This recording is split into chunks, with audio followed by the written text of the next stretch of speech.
Hello students, how are you? I hope all of you are fine. So well students, in this video I am going to discuss with you how to write an analytical paragraph. So this kind of paragraph is recently introduced in our 10th class syllabus of English. So let's discuss. So first of all, we must know what is an analytical paragraph. What is meant by analytic? So an analytical paragraph is a form of descriptive writing which is written on the basis of a given chart, graph, data, outline, cues, table, etc. So that means ये जो analytical paragraph है ये किस पे based होता है? कोई भी चार्ट, ग्राफ, आउटलाइन, डेटा या क्लूज कुछ भी हमें एक टैबुलर फॉर्म में या फिर कुछ चार्ट फॉर्म में कुछ डेटा गिवन होगा, उसके बिहाफ पे हमने ये अपनी डिस्क्रिप्शन देनी है. We have to develop that in that picture और that outline given to us in a writing form. So that is known as analytical paragraph. That means analytical means किसी चीज़ का विश्लेषण करना. The word has been formed from analysis. तो जिस तरह से किसी चीज़ का एनालिसिस करना, तो सेम वे किसी टेबल, ग्राफ या चार्ट का एनालिसिस करके उसको राइटिंग फॉर्म में प्रेजेंट करना. So features of an analytical paragraph writing. तो एनालिटिकल पैराग्राफ राइटिंग के क्या फीचर्स हैं, let's discuss. It describes the given chart, table, data, graph, cues, etc. It should be brief and comprehensive at the same time. Or while describing, we must not enhance our writing, we must not increase the length of the particular paragraph, rather we should write whatever is given to us in the chart or the table provided. So और जो हमारी description है वो भी बहुत brief होनी चाहिए, to the point होनी चाहिए, and also it must be comprehensive and it should B understandable. और कंप्लीट इन्फॉर्मेशन देनी है हमें, बहुत एक्सपैंड नहीं करना है उसको. हमें एक ब्रीफ फॉर्म में पूरी की पूरी इन्फॉर्मेशन गैदर करके हमें लिखनी है. It should state facts that are provided in the chart. और ये फैक्ट्स बेस्ड, फैक्चुअल बेस्ड होना चाहिए, फैक्ट्स पे बेस्ड होना चाहिए. ये ऐसा नहीं कि कुछ हम अपनी तरफ से ही मनगढ़ंत लिखते जाएं. जो भी डेटा हमें गिवन है हमें उसी को लिखना है बस. It is necessary to make use of simple and accurate language. और जो लैंग्वेज हम यूज़ कर रहे हैं इसको लिखने में ये भी बहुत सिंपल होनी चाहिए और प्रॉपर लैंग्वेज होनी चाहिए. It should be very clearly understandable. And कुछ भी ऐसा नहीं कि कुछ फेक या वेग वर्ड्स हमें यूज़ नहीं करने हैं. It should mention figures and quantities appropriately. जो भी फिगर्स और क्वांटिटीज़ जो भी हमें टैबुलर फॉर्म में या चार्ट और ग्राफ में गिवन है वो हमें अप्रोप्रिएटली यहाँ पे मेंशन करनी है. और जो चार्ट हमारा है वो किसी भी तरह का हो सकता है. It can be a graph, bar graph और पाई चार्ट और line graph also. And comparison given हो सकता है या फिर कुछ एक ही सिंगल टेबल दिया जा सकता है, उसे हमें जस्ट राइटिंग फॉर्म में डिस्क्राइब करना है. It is appropriate to use the same tense throughout the analytical paragraph. तो ये भी एक मेन पॉइंट है कि जिस टेंस में हमें लिखना हम शुरू करते हैं, like it can be simple present और सिंपल पास्ट. क्योंकि जो डेटा होगा हमारे पास वो ईयर पे बेस्ड होगा कि अगर तो ये पास्ट ईयर है तो हम उसको पास्ट में ही पूरा का पूरा लिख सकते हैं. और rather we can also say that given table shows us that. इस तरह से हम प्रेजेंट फॉर्म में भी उसे दे सकते हैं, बट ऐसा ना हो कि कभी हम प्रेजेंट यूज़ कर रहे हैं और कभी past. So the tense must be same throughout the paragraph. No personal observation और रिस्पॉन्स शुड बी प्रोवाइडेड. हमें अपनी ऑब्जर्वेशन कुछ भी नहीं देनी है, कुछ भी रिस्पॉन्स अपना नहीं देना है. बस एंड में जो ओवरव्यू है वो भी उसी गिवन जो डेटा होगा उसी के बिहाफ पे ओवरव्यू या कंक्लूड करके बताना होता है. रादर कुछ भी इसके अलावा अपनी ऑब्जर्वेशन हमें नहीं ऐड करनी है. So it would be preferable to use the passive form of the verb. और ये भी प्रेफरेबल होगा कि अगर हम passive form of the verb use करें. जैसे एक्टिव और पैसिव सेंटेंसेस पढ़े हैं आपने, तो पैसिव फॉर्म आपको पता ही है कि like is am are plus third form of the verb या फिर was were plus third form of the verb. So इस तरह के सेंटेंसेस हमें यूज़ करने हैं, तो it would be better. An analytical paragraph is divided into 3 parts. So let's see. First one is the introduction, then second one is the body or the content of the paragraph, and the third one is conclusion. So this kind of paragraph is mostly divided into three parts only: introduction, body or content, and conclusion. So let's see what is there in the introduction. The introduction is the first paragraph that should describe in brief what the graph is about. It should be like an opening paragraph that introduces the reader to the context of the chart given. So जो हमें introduction देनी है वो जो भी हमें statement given होगी, वो चार्ट या जो भी ग्राफ हमें गिवन होगा उसकी जो स्टेटमेंट होगी वही हमारी इंट्रोडक्शन होगी. उसी लाइन को हम बता देंगे कि the given chart shows us this and this, whatever will be described there. So when writing the introductory paragraph, you need not to go in details and you just need to mention what is clearly evident from the chart or graph given in the question. It is best to write the introduction in 1 or 2 lines. So हमें introduction को बहुत ज़्यादा expand नहीं करना है. Whatever is given to us in the statement that we have to give in the introduction paragraph or introductory paragraph. And ये जो हमारी introduction है ये 1-2 लाइन से ज़्यादा ना हो तो अच्छा है, क्योंकि हमें इसमें कोई डिटेल्स नहीं देनी, बस आउटलाइन ही बतानी है कि किसके बारे में ये ग्राफ या फिर चार्ट गिवन है. Then comes the turn of the body of the paragraph. अब मेन कंटेंट पार्ट जो हमें लिखना है उसमें हमें पूरे टेबल या चार्ट जो भी हमें गिवन होगा उससे प्रॉपरली डिस्क्राइब करना होता है.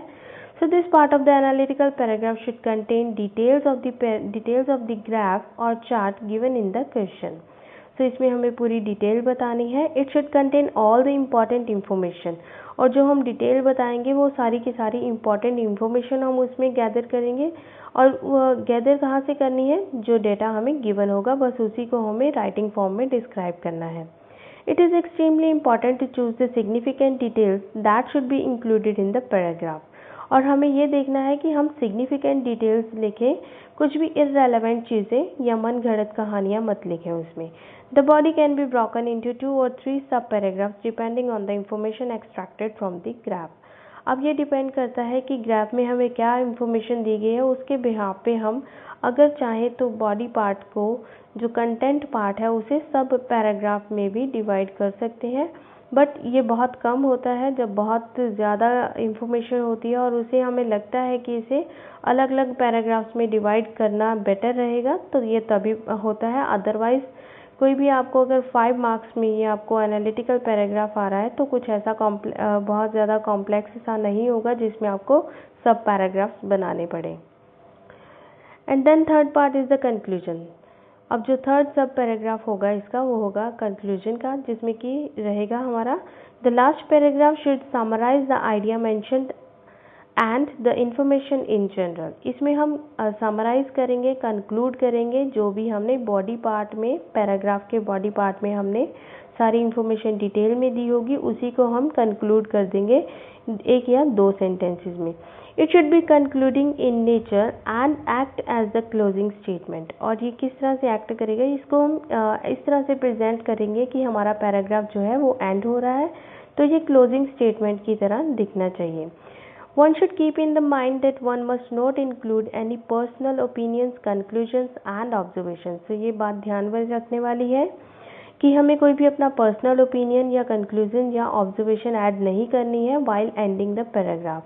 You should simply stick to the facts. The key is to choose wisely the important information, organize it well, state correct facts and summarize it properly. तो हमें जो है we should stick simply to the facts. जो भी given facts हैं हमें सिर्फ उसी पे ही बेस्ड रहना है, उसी पे स्टिक रहना है. कुछ भी अपनी तरफ से कहानियाँ नहीं बना के ऐड करनी है, कोई भी अपनी इंफॉर्मेशन नहीं देनी है कुछ. और जो भी इंफॉर्मेशन है हमारे पास, जो भी चार्ट या ग्राफ में हमें गिवन है, उसी को हमें एक अच्छे वे से ऑर्गेनाइज करना है. We have to organise it well and state only correct facts. अगर करेक्ट फैक्ट्स हमें पता है सिर्फ वही लिख सकते हैं, कुछ अगर अपनी तरफ से कुछ ऐड करना चाहें, otherwise it is not good to add from our own side and we have to summarise whatever is given properly. So let's discuss an example of the analytical paragraph. So the statement is given here. The chart shows components of GDP in the UK from 1992 to 2000. Summarize the information by selecting and reporting the main features and make comparisons where relevant. Write at least 100 to 120 words. तो ये जो इसकी जो main जो length होती है analytical paragraph की, जो अच्छी वाली जिसे हम कह सकते हैं कि good length, that is 100 to 120 words, क्योंकि हमें इसमें कुछ एक्सपैंड करके इंफॉर्मेशन नहीं देनी होती. Whatever information is given to us we have to just organise it well in writing form. सो जो भी हमें चार्ट और डेटा में गिवन होता है उसे ही हमें ऑर्गेनाइज करना है. So let's see what is there in the graph given here. तो यहाँ पे हमें ये जो चार्ट जो शो कर रहा है, it is the here in this chart और graph it is given the components of GDP in the UK. UK में जो ग्रोस डोमेस्टिक प्रोडक्ट है 1992 से लेके 2000 तक, वो हमें यहाँ पर एक्सप्लेन किया गया है. अब यहाँ पे हम देख सकते हैं कि जो 2 पोल्स आर हियर, और जो 2 पोल्स हैं वो दोनों ही अलग अलग चीज़ को रिप्रेजेंट कर रहे हैं. Like first pole is representing IT industry and the second pole that is of dark colour, it is representing service industry. तो हमें ये ग्राफ को पढ़ना ध्यान से आना चाहिए. अब जैसे आप लोग तो इस चीज़ में कॉम्पिटेंट हो ही, आप मैथ्स में ग्राफ बनाते ही हो, तो आपको ग्राफ रीड करना आता ही है. सो लेट्स सी कि 1992 में जो ग्रोस डोमेस्टिक प्रोडक्ट था आईटी सेक्टर से, वो रहा, यहाँ पे ऊपर हेडिंग पढ़ लेते हैं, gross domestic product from IT and service industry of the UK as a percent of GDP. अब इनमें ये जो कंट्रीब्यूशन है जीडीपी में, कंट्रीब्यूशन इन 2 सेक्टर्स की बताई गई है इस ग्राफ में, जो कि परसेंटेज फॉर्म में है. जो हम लेफ्ट साइड पे वर्टिकल साइड पे जो नंबर्स देख रहे हैं ये परसेंटेज है, और जो हॉरिजॉन्टल साइड पे हम ईयर्स देख रहे हैं वो आपको पता चल ही रहा है, 1992, 1994, देन 96, 98 एंड 2000. तो 92 से लेकर 2000 तक हमें ये जो डेटा है ये दोनों सेक्टर्स की कंट्रीब्यूशन ग्रोस डोमेस्टिक प्रोडक्शन में गिवन है. तो 1992 में अगर हम आईटी सेक्टर की बात करते हैं तो इसमें रही इसकी प्रोडक्शन 6% एंड जो इसकी कंट्रीब्यूशन रही वो 6% रही टोटल ग्रोस डोमेस्टिक प्रोडक्शन में, और सर्विस इंडस्ट्री की रही 4%.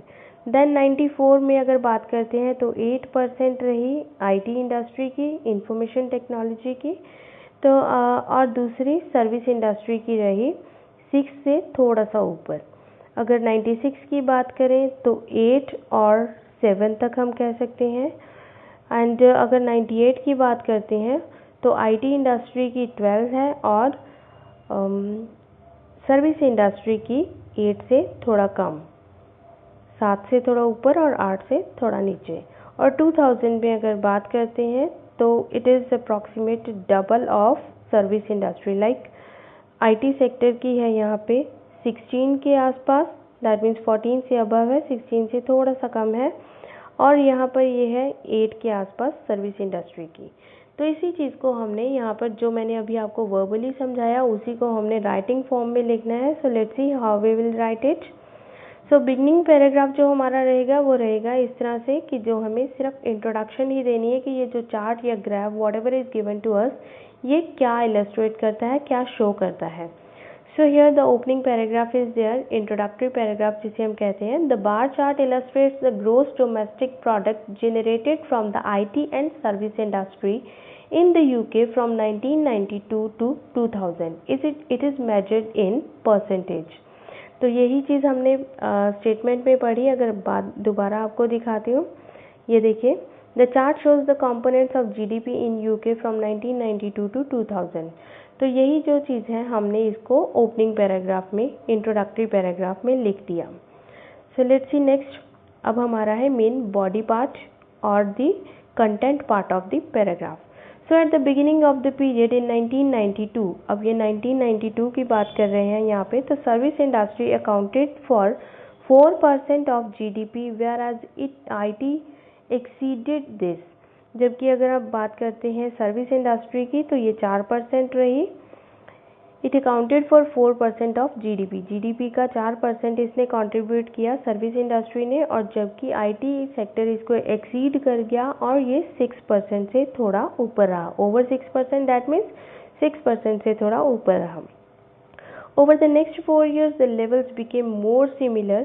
अब यहाँ पे अगर नेक्स्ट 4 years 1994 और 1996 तक, मतलब 92 से लेके 96 तक इन्होंने इक्वल इकट्ठा ही बता दिया कंबाइंड वे से, क्योंकि इनकी जो दोनों ईयर्स की अगर ग्रोथ नोटिस की जाए, जीडीपी में कंट्रीब्यूशन नोट किया जाए, तो ये ऑलमोस्ट सेम ही रह रहा है, थोड़ा बहुत ही चेंजेस आ रही हैं।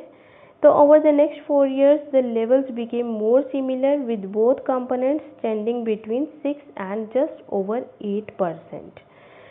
6 and over 8%, that means जो सर्विस इंडस्ट्री है वो 6 के आसपास है और जो आईटी इंडस्ट्री है वो 8 के आसपास है। तो इनकी जो कंट्रीब्यूशन रही वो 8% और 6% रही। So I T was still higher overall. पर अगर बात की जाए, अगर देखा जाए, दोनों में कंपेयर किया जाए, कंपैरिजन किया जाए, तो आईटी सेक्टर की जो कंट्रीब्यूशन रही वो ज़्यादा ही रही हमेशा।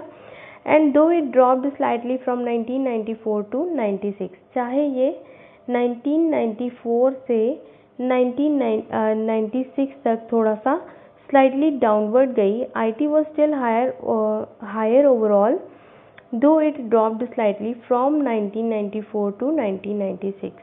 अब चाहे ये आईटी सेक्टर जो है 94 से 96 में थोड़ा सा नीचे चला गया, बट फिर भी ये ओवरऑल अगर बात की जाए तो इसकी जो कंट्रीब्यूशन है सर्विस इंडस्ट्री से ऊपर ही रही। अब यहाँ पे कंक्लूडिंग पैराग्राफ, तो देखते हैं कंक्लूजन में क्या लिखा है।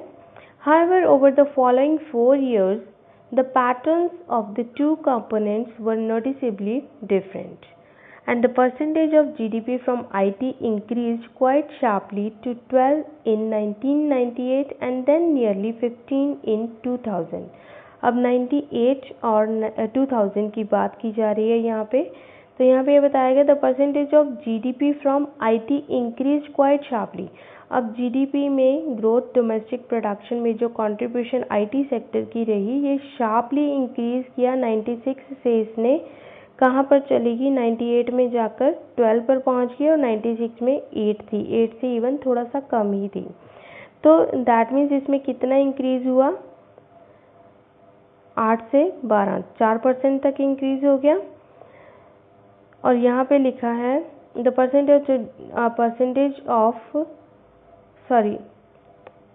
percentage of GDP from IT increased quite sharply to 12 in 1998। अगर 98 की बात की जाए, यहाँ sharply to 12 तक चली गई और 4% का इसमें इंक्रीज हुआ। एंड देन नियरली 15 in 2000, और उसके बाद अगले 2 सालों की बात, अगले 2 साल के बाद जैसे 2000 की बात की जाए तो ये 15 तक पहुंच गई। जैसे कि आप देख सकते हैं कि 14 वाली लाइन से इसका कंट्रीब्यूशन थोड़ा सा ऊपर है, इसका जो ग्राफ है वो ऊपर को जा रहा है। And while the service industry stayed nearly the same, और अगर सर्विस इंडस्ट्री की बात की जाए तो इसमें जो ग्रोथ है कुछ खास नहीं हुई। 98 में अगर बात की जाए तो ये 8 से थोड़ा सा कम रही, और 2000 की बात की जाए तो ये 8 पर पहुंची, तो ये ऑलमोस्ट सेम ही है। तो 7 से ऊपर, 8 से थोड़ा कम, और वहाँ 8 पे पहुंच गई 2000 में, तो इसमें कुछ मेजर चेंज नहीं है। So at the end of the period the percentage of GDP from IT was almost twice that of the service industry। और अगर एंड में अगर हम कंक्लूड करते हैं, ये एंडिंग लाइन है यहाँ पे, तो eight the end of the period the percentage of GDP, जो जीडीपी की परसेंटेज रही आईटी सेक्टर से, it was almost twice that of the service industry. Service industry से ऑलमोस्ट ट्वाइस चलेगी। दैट मीन्स सर्विस इंडस्ट्री की है 8 और IT sector की है ऑलमोस्ट 15, तो ऑलमोस्ट ये डबल ही है। तो twice that of the service industry, service industry से एक तरह से डबल ही हो गई। एक ही नंबर कम है, 1% कम है, लाइक 8 का डबल 16, तो यहाँ पे ये 15 है ऑलमोस्ट, तो इस तरह से डबल रही। सो दैट्स ऑल, कि यही हमारा पैराग्राफ है। इसी को हमने ये इस स्लाइड में इसको कंबाइन करके लिख दिया है मैंने। तो अगर हम इसी में लास्ट की लाइन एक बार दोबारा से देख लीजिए, इसकी एंडिंग हम इस तरह से भी कर सकते हैं। Overall, it can be seen that both increased as a percentage of GDP, but IT remained at the higher rate throughout this time. तो अगर बात की जाए तो both increased as a percentage of GDP की परसेंटेज में अगर देखा जाए तो दोनों की कंट्रीब्यूशन बढ़ती गई है, बट IT जो है remain at higher rate throughout this time, और पूरे के पूरे टाइम में IT की इंडस्ट्री की कंट्रीब्यूशन ज़्यादा रही। सो एंडिंग हम इस तरह से भी कर सकते हैं। तो इस स्लाइड में के इस स्लाइड में पूरे का पूरा पैराग्राफ मैंने ऐड कर दिया है।